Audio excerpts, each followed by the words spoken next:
অস্ট্রেলিয়ার ডারউইনে পাকিস্তানের শাহিনসের বিপক্ষে প্রথম ম্যাচে তেমন প্রতিরোধ করতে পারেনি বাংলাদেশ এ দল। 4 দিনের ম্যাচ হেরেছে 148 রানের বড় ব্যবধানে।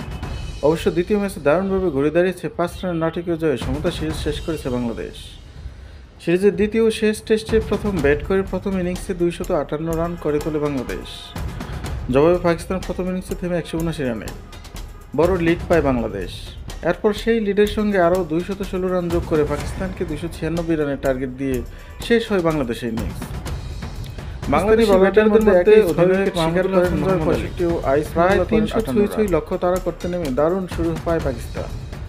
ওপেনিং জুটিতে স্কোরবোর্ড জমা করে 96 রান। দুই ওপেনার হাসিবুল্লাহ খান ও সাহিবজাদা ফারহান পেয়েছে 50 দেখা। হাসিবুল্লাহ 51 ও সাহিবজাদা করেন 68 রান। তবে মাঝে দ্রুত উইকেট তুলে খেলায় নিয়ন্ত্রণ নেয় বাংলাদেশ। এরপর ফেরো জুটি গড়ে তোলেন, ম্যাচটি ভাগিয়ে নিতে শুরু করেন পাকিস্তানের তাহির ও ওমাইর ইউসুফ। তবে দুজনকেই 50-র আগে ফিরিয়ে দেয় বাংলাদেশ। তবে পাকিস্তানকে জয়ের পথে রেখেছিল খুররুম শাহজাদ।